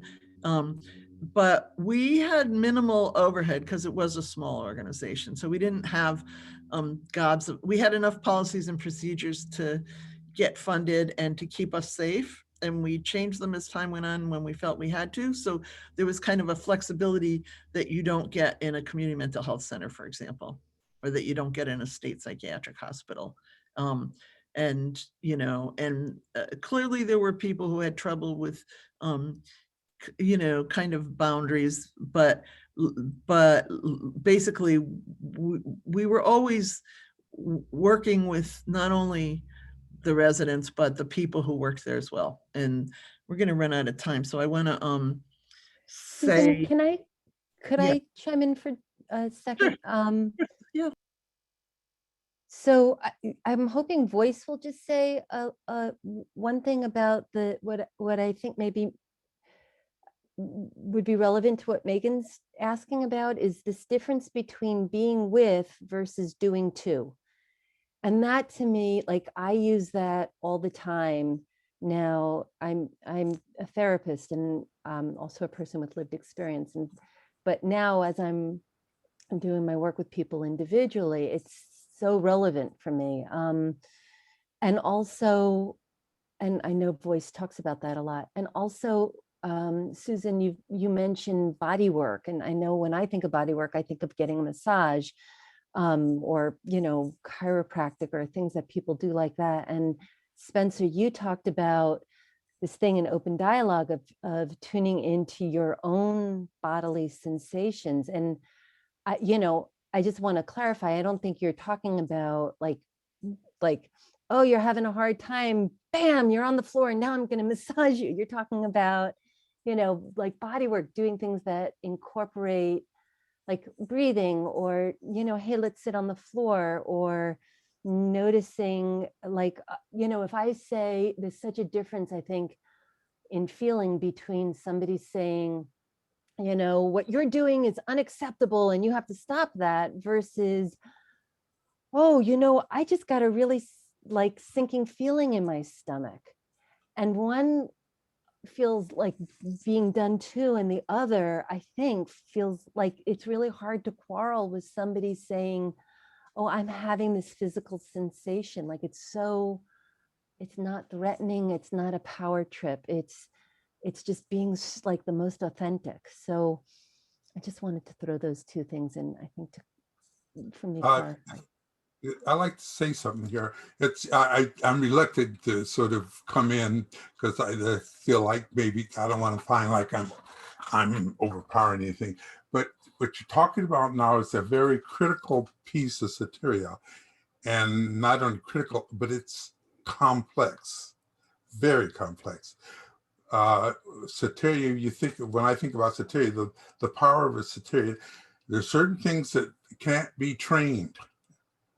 And it just, when you're dealing with conflict, that the kind of thing. For a good example, we had a person who came in every night, would go out and get drunk during the day, and they come in and cause havoc in the community. And people were all threatened and afraid of him. One day, we all went out to have a picnic in the park, away from Soteria. And the person who stayed at the house with this probably 110-pound female left at the house. And this one particular person came back before we came back. So it was her and this individual who was probably about 6 foot tall and fairly muscular. And when we returned, what we found at the house was this big guy sitting on the couch, upset, telling us that we need to do something about the female staff because she's dangerous. Her response to this when he came in and started his rant was to become more threatening than him. Not physically, but verbally. Her response was a natural response, and it really offset him. And it was that particular response at that time that had to do with her and the individual. And Soteria there's certain things you can't teach, and there's always going to be situations that's going to be you're unable to deal with, and you have to deal with it the way you need to deal with it, however you need to deal with it to make sure that person is safe and not hurt and anyone else in the community. But it's who you have in that context is critical. Not only the staff, but how the people who are going through that staff. And since Soteria had a lot of people just coming through Soteria who were ex-resident, saw themselves as part of this community and had vested interest in what was going on. So any conflict it happened to the community. It doesn't happen necessarily to this one individual. So like I said, it's complex, and there's certain things you really can't educate or teach people to deal with. And like I said, community, if you're at Soteria, sometimes it's hard to tell who's staff and who's not staff. It's just people there. And that becomes important. So I totally would agree with that. And I think that's what I was trying to say is like, it's not happening just to the one person. It's happening in the context of the community. And one of the reasons I wanted us to talk about the folks who are online that, worked or were involved with the startup, how they came to be there is because we had training, but you're right. You can't teach. You can teach language, like better language to use with somebody, but you can't teach compassion. And that's kind of what people need to have. Someone's aggressive, but they're not aggressive. They're aggressive because they're feeling aggressed against or something. We don't know for sure until we talk with them or they express it in the way. So anyway, I thank you for that. I think that was really a good clarification. And I feel like we're getting close to the end here. So. And I did just want to let you know we have some questions in the Q&A period. We had some questions for the Q&A period in the chat. That's what I meant to say. Okay, so maybe we can take some questions. I did want to speak a little bit about, because I think I don't think I want to be genuine, not disingenuous about this. And Soteria Alaska did close after six years, I think.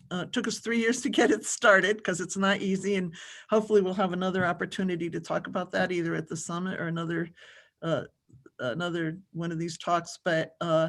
But I did want to talk a little bit about why we closed, but let's do some questions. And then in the end, I think there's many of us who have lots of ideas about why we closed. And I think there's probably collective wisdom about it, not just one person's opinion. That's my sense of it. I've talked to a lot of people about this. So, okay, how about some questions? I can read some of the questions from the Q&A, from That the would really Q&A help. chat. Great. That would And really help. why Soteria closed was a question that several people have asked, so I'll just leave that out. And the first one was that in a psychiatric hospital setting, people would not be allowed to be around knives or other sharp objects. How did you keep people safe at Soteria House when they were in the kitchen and around those kind of objects? So that's a great question. That's a great how-to question. These are the kinds of things that come up all the time. So it would depend upon who was living in the house. At one point, we had a resident who got a job selling knives, kitchen knives, and he had a whole kit of knives. But, he understood that we had some kind of a community here that you couldn't just leave knives out. And he came to us and said, I just got this job and this is what they gave me. And so he asked, could we, when he wasn't out on the road selling his knives, could we lock it up? We had a basement room. Could we lock it up in the basement, which we did do. In terms of kitchen knives, there were times when we absolutely kept them locked up. It depended upon who was there. We tried to, but that was unusual, really, because you need to have, we're cooking, we're working together. So there was only a couple of times that I'm thinking of where we felt the need to have like a lock box, because there were some people there that there was somebody there who we felt could not be trusted with a knife at that point without someone being with them. So so that's what I mean. It's like flexible, it changes. And if anybody has a different answer than me, because I really wasn't there every second of the day.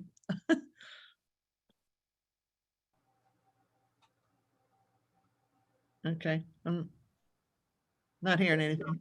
Okay.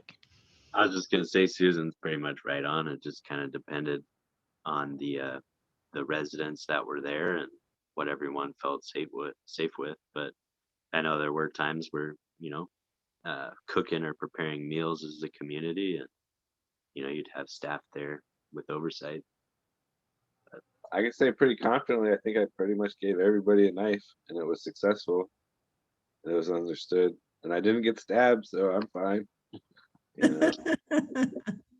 Yeah. Okay, great.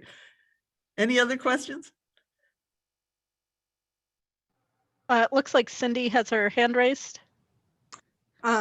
Yeah, I am wondering if, let's see, Grace did an incredible one-on-one interview for more in-depth questions with voice. That's up on our YouTube channel. It's 35 minutes. And if anyone wants to hear more in depth, that would be great. And I think, Grace, it would be wonderful if you could do the same thing with Susan, I'm sorry, because I'm sure there's still more questions that people would love to know and maybe just don't have the words to articulate right now. And I think it would be very, very helpful. Thank you, Cindy. It's hard to capture this in 2 hours, frankly. And we do have more questions. Yes. And I just want to say that Cindy is one of the co-founders of Rethinking Psychiatry. So thank you, Cindy, for making this happen with all of us. Yes, definitely. Thank you. Another question from the chat was, what was the average length of stay? Someone else had said that in the Soterias in California and Vermont, it was 6 months. What was the average length of stay in Alaska? So we had quite a range. I would say the average was 6 to 9-ish months. What impacted on that was, a couple things impacted.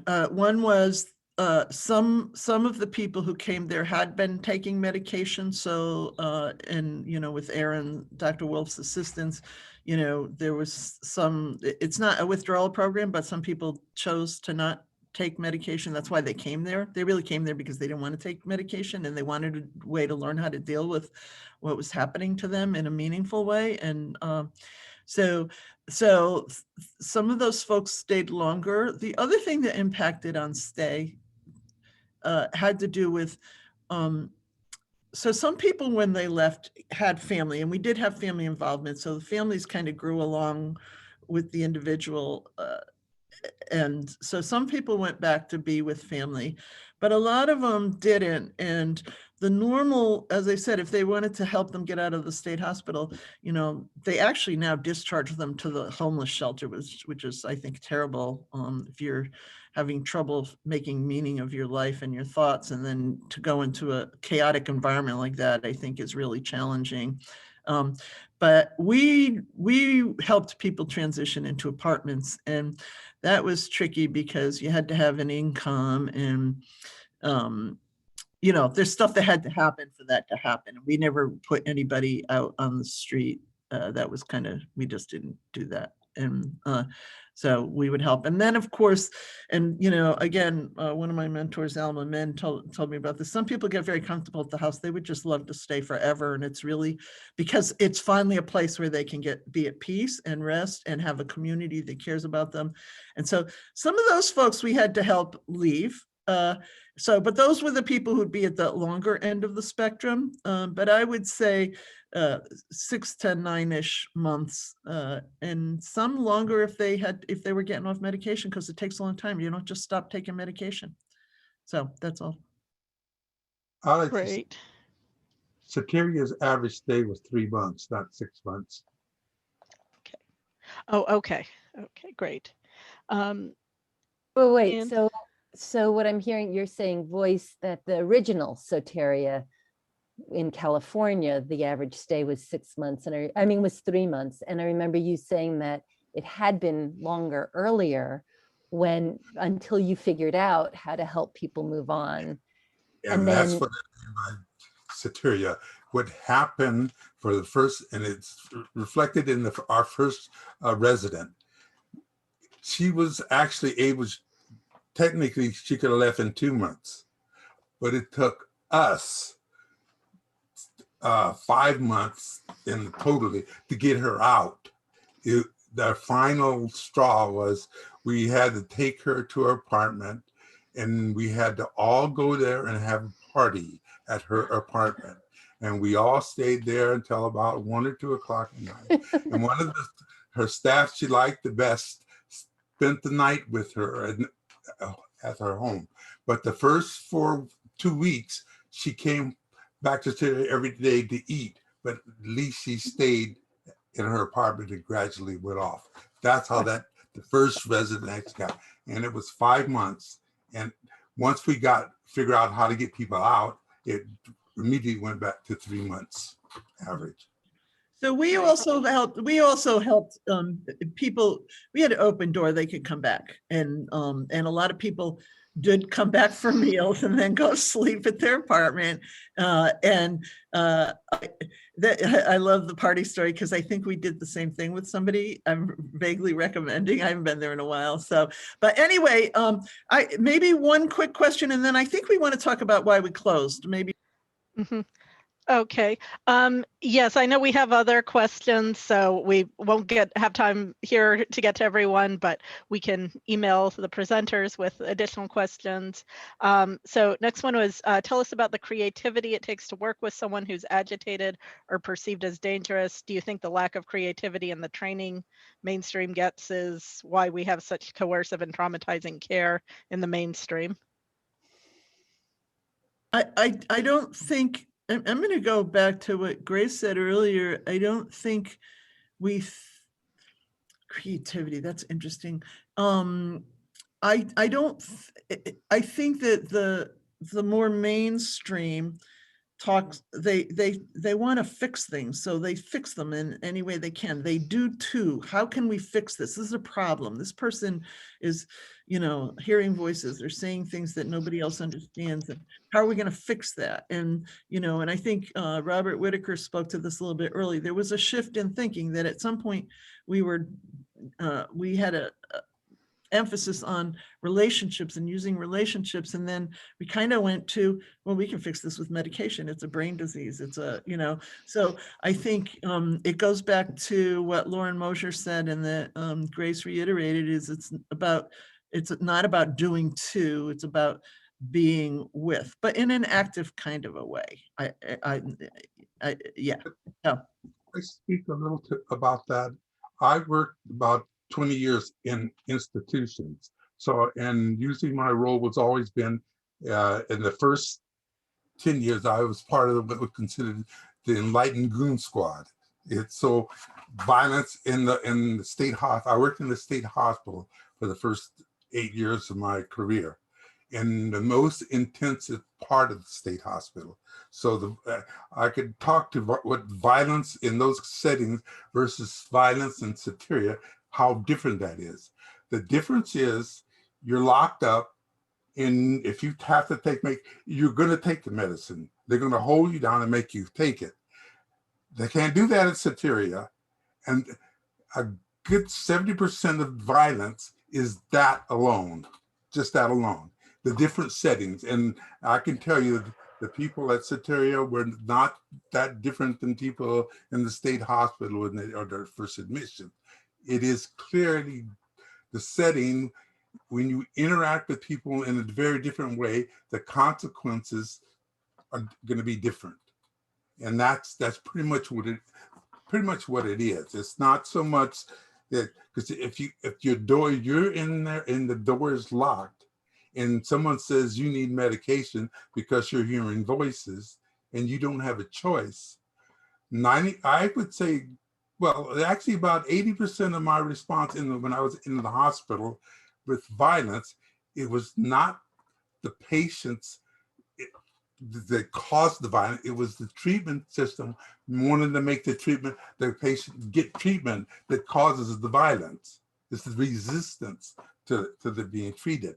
That is most of the violence in those institutions. It doesn't happen in Soteria. The door's not locked. And you can't go grab him, hold him down and get a needle and shoot the medicine in. It doesn't work that way.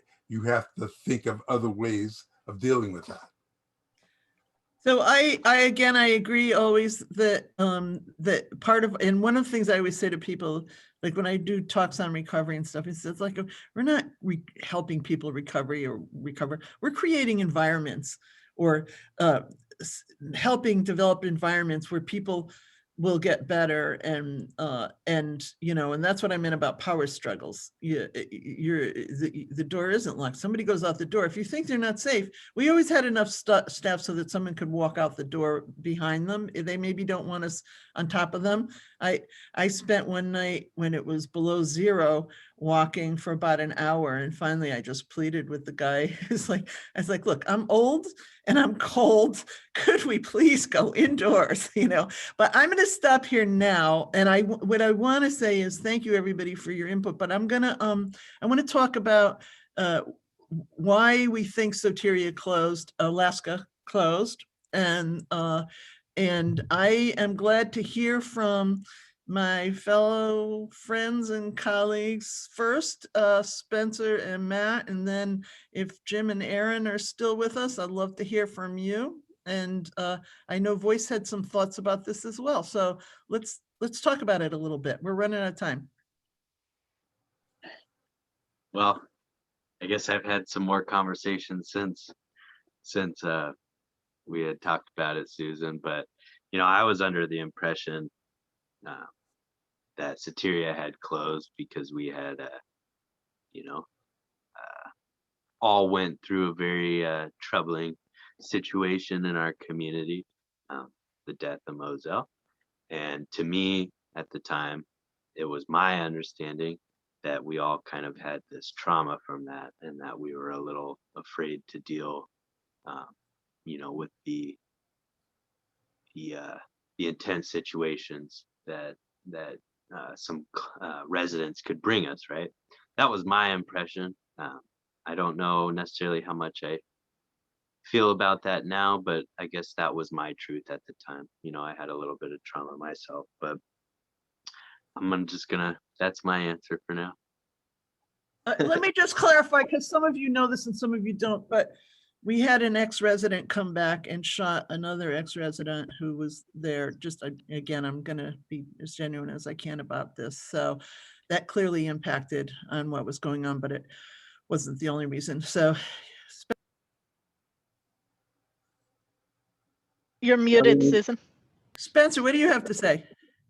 Well, predominantly the main reasons, I mean, like that was a setting event. Obviously, we needed a lot of counseling and community therapy to resolve all of our issues after, are going through that and that grief mostly.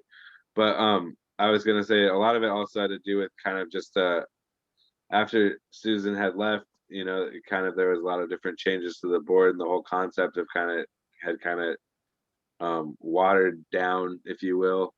And so it was kind of felt like it was just a big difficult extra burden that the new executive director took on. So they were pretty motivated to get rid of it, basically, so that they could shift gears into a different grant process and a different kind of organizational strategy that I think really most of all led to its downfall more than anything else. I think it could have, all of the board members apologized to me afterwards, saying that there was information withheld from them and that they could have ultimately kept, it was funding itself and could have kept going.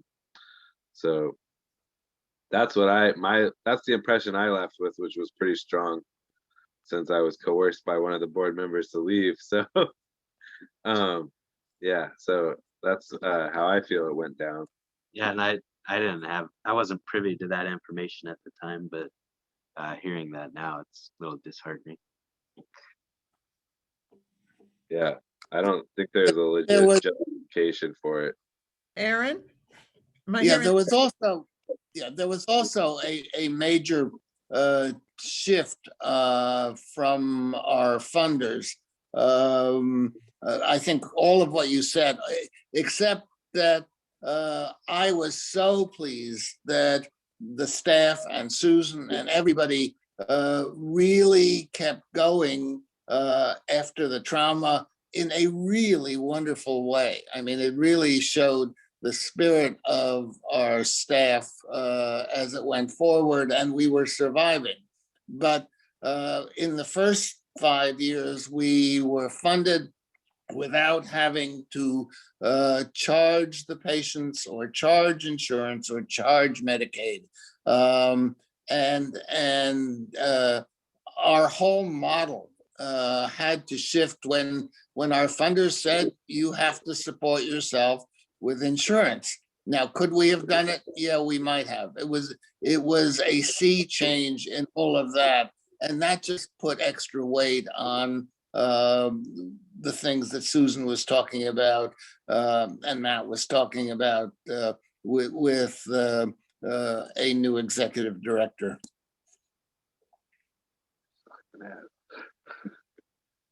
Oh, I see. I'm spotlighted. I mean,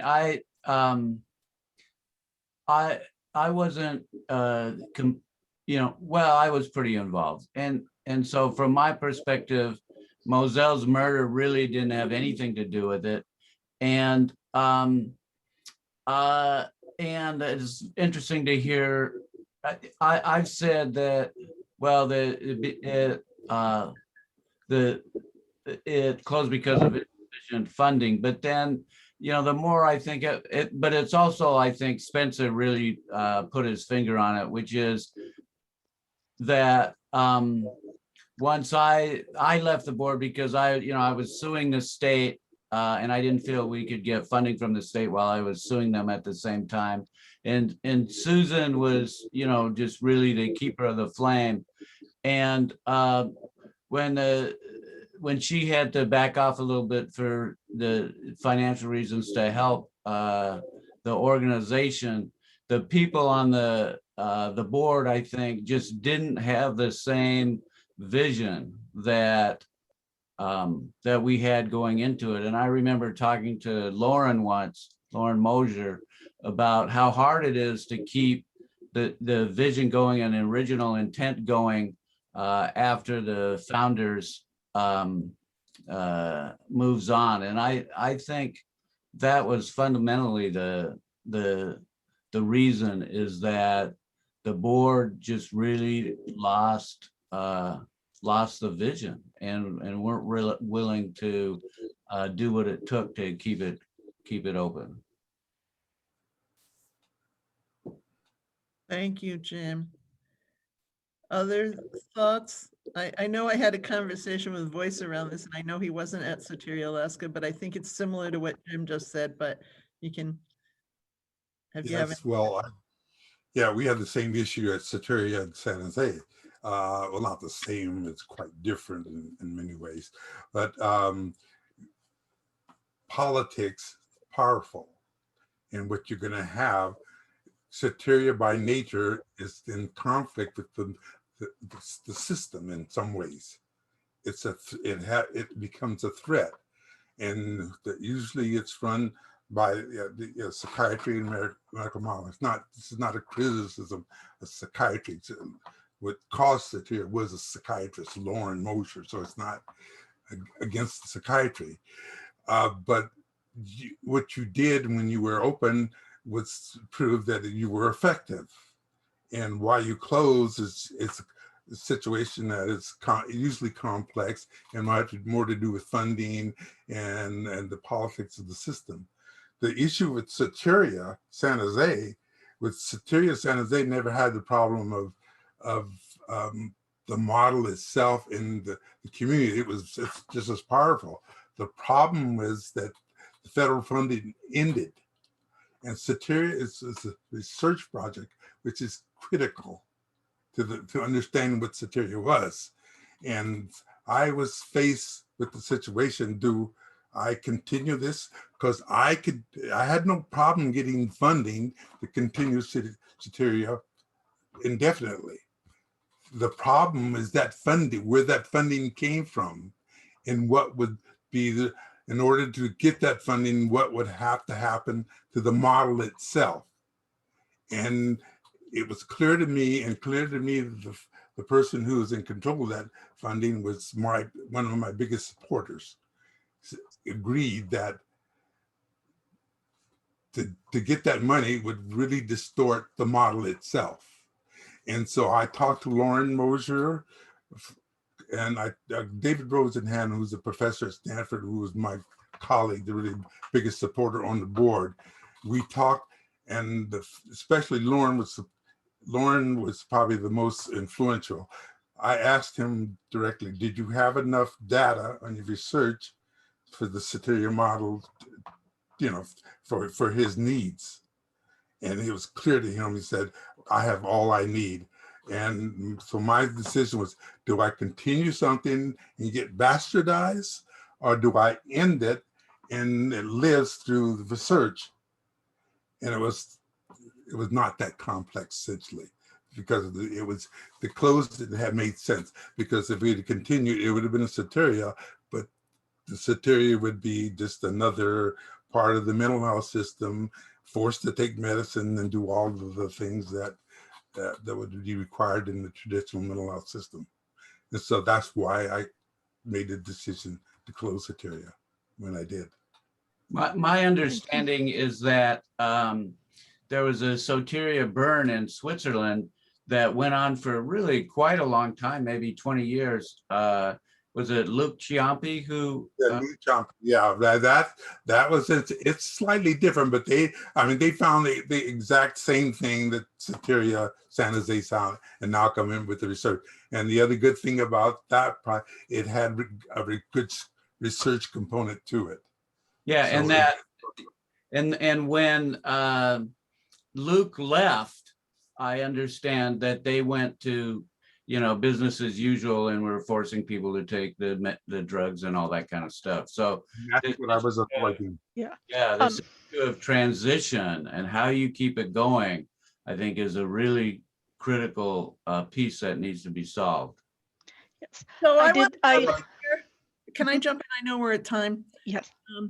But so I've heard all of, believe me, this is near and dear to my heart, and probably one of the saddest moments of my life. And I've had some pretty sad moments in my life, was when Soteria closed, and I wasn't there when it closed. And, the part that I would own relates to, some of the founding members leaving. Jim had to leave. I left. He said for funding reasons. I left because I got married and I couldn't sleep with the phone under my pillow every night and have a marriage anymore. I know that's a terrible thing to say. So I think about it as which I had the most wonderful husband. So I was like, you know what, I'm going to enjoy this. I'm an oldie. I got married old and I'm going to enjoy it. But I do believe this is not an easy thing to do. So there's a sustainability of effort. And I saw this, and I'm just going to mention my friend Al's name, when we were fighting the forced outpatient treatment laws in New Mexico. And we kept it out of New Mexico really for years, but at some point the people doing it got tired, like they I don't know, they moved on to other things. They couldn't keep dedicating huge parts of their lives to it. What I felt about Soteria, and I wasn't working there, is the funding wasn't so much an issue, because it was actually going according to the way we had suspected it. We were always short on funding, but not like horribly short, it wasn't going to close. But I believe that sustainability of effort is really hard, and that relates to sustainability of vision and purpose. And this is one reason why we took so long in the beginning to talk about people's histories and stuff, because I want to say that if you lose your history, you lose your foundation, you forget how you started, and you get influenced by the newer stuff. Now, the newer stuff is, sometimes it's a lot of the old stuff repackaged, it doesn't matter. But there was a loss of purpose and vision. And I thought the organization was strong enough when I left to withstand. And I also believe that executive directors should only stick around 8 to 10 years because you do want some new blood. And so I left at 8 years, and I don't know, maybe it wasn't strong enough. I thought it was stronger maybe than it was. I don't know, but there was a shift in priorities of the organization. And, Spencer spoke to that. But I will also say that I will never say, lots of people think it closed because we had a murder. We lasted 2 years after that. We were the best organization to have, nobody should have a murder, but we knew how to be with each other. And the community came together in a way, people just came over to the house. Like, it's like, oh my God, what are we gonna do? And it just was a community effort. But there is some sustainability of vision and purpose and mission. And I'm saying this because I know that people want to open Soterias and peer respites, and you can't lose your purpose. And getting the right staff is important. Also, making sure you have board members who understand the history and the foundation, because boards change over time as well. And anyway, that's all I'll say. And I think we're at time, so I don't know what you got me to do now. Yes, thank you everyone for sharing your story and for the great questions. And I know it's a lot of complicated and heavy stuff, but thank you everyone, especially thank you to our guest speakers. We'll leave the virtual room open if you have to go or want to go. Do not feel any obligation to stay, but I know there's still plenty to talk about, so feel free to stay. That goes for guests and speakers. We'll leave the virtual room open for a bit. I know we had a lot of great questions. We didn't get to everyone, so I can email the speakers with the additional questions we didn't get to, and we'll share that. And I want to make sure to let everybody know, please sign up for the Rethinking Psychiatry newsletters to get the announcements, because in August, we are working on creating a peer respite Soteria House Summit, where we will have workshops that help people take next steps and nuts and bolts and inspire people. And how do you take it from, we should have this in our community, to actually starting to bring one to your community. So, and next month we're going to have Soteria Israel talk. They have 3 Soteria houses now. They're working on opening their 4th. And then in July, we're going to have somebody from AFIA, which is a peer Wildflower Alliance. Thank you, Cindy. Wildflower Alliance, peer run respite, to give people a little in depth about that. And then, as I said, August, we're going to do the summit. So either sign up yourself or put it in the chat, your email and your name as you want us to put it in there, and we'll do it for you. But we hope that all of you, we'll be seeing all of you. And if anyone wants to join the planning group for the summit, please also let us know that, and we would be happy to have more hands on deck. So yeah, so as Rachel was saying, thank you everybody, and this was amazing, and we will have, this is recorded, we'll have it up on our YouTube channel, which you can also get to from rethinkingpsychiatry.org. That's the blue button, and the green button is for making a donation if you want to throw a few bucks our way and help keep these kinds of things going. And thank you to all of the most esteemed guests,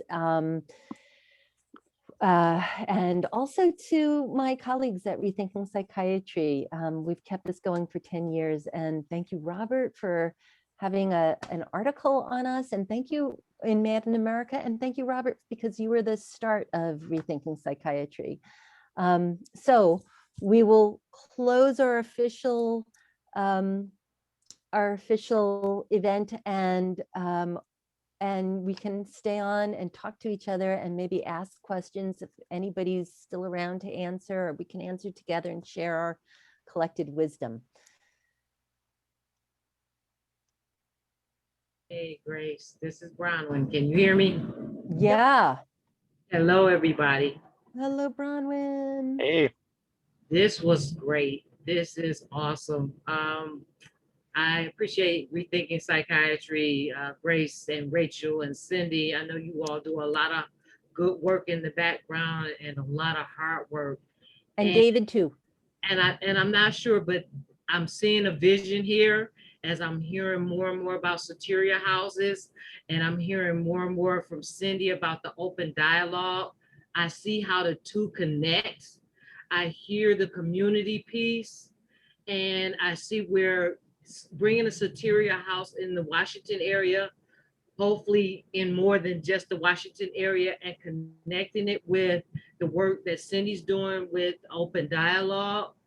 I can see this being a very positive, great thing for us in the mental health surviving community. To put it in a better terms, I'm kind of chewing up on my words right here, but I'm seeing that, I see that, I hope that's the vision that you all are putting together. And I think it's awesome. Let's go for it. Count me in. Count me in. Y'all, I'm gonna take off this, I'm taking off the spotlight so you can switch your view to gallery and everybody can see each other, and we'll cut this. You know what, I'm gonna stop the recording because we didn't sign up. Hold on.